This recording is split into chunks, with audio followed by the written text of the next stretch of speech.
This is just a sample of the audiobook. To get the complete audiobook, access the link posted in the first comment. I don't want to be labeled as either a pansy or a heterosexual.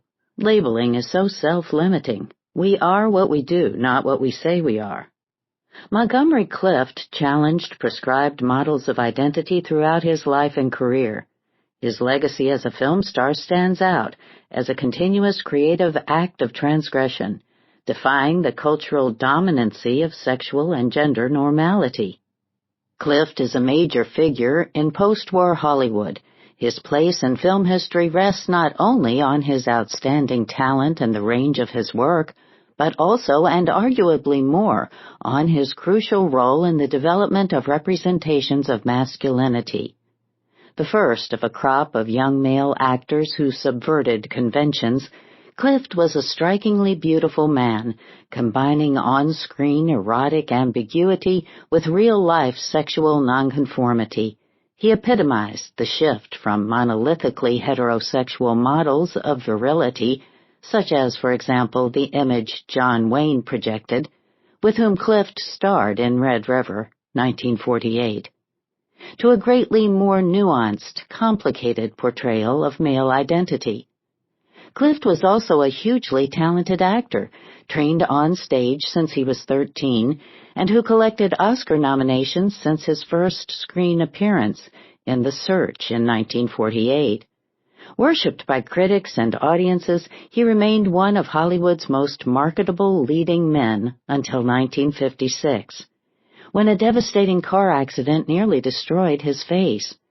Clift never recovered from the trauma, as the accident brought to a head his history of alcoholism, drug addiction, and mental fragility.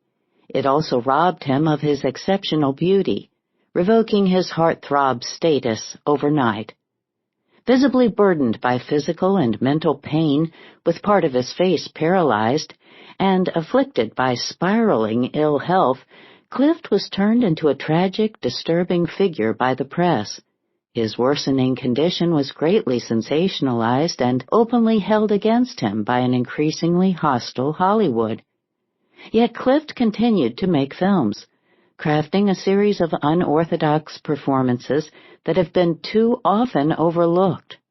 While the first phase of his career was defined by an ambivalent, though palpable sexual presence, his post-1956 work shows him as a socially alienated subject, engaged in unusual and often non-sexual relationships.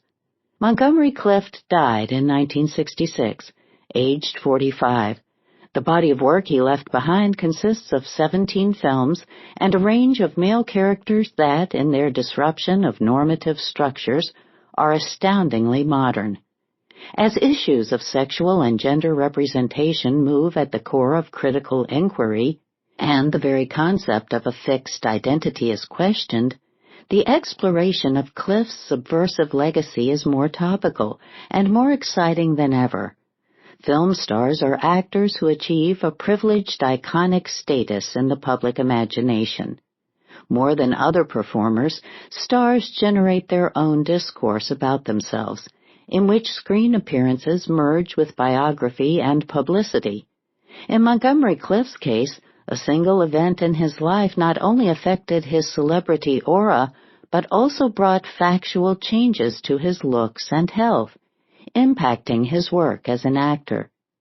The event was, of course, the 1956 car crash, which effectively gave rise to two visibly different figures, the pre- and the post-accident Clift.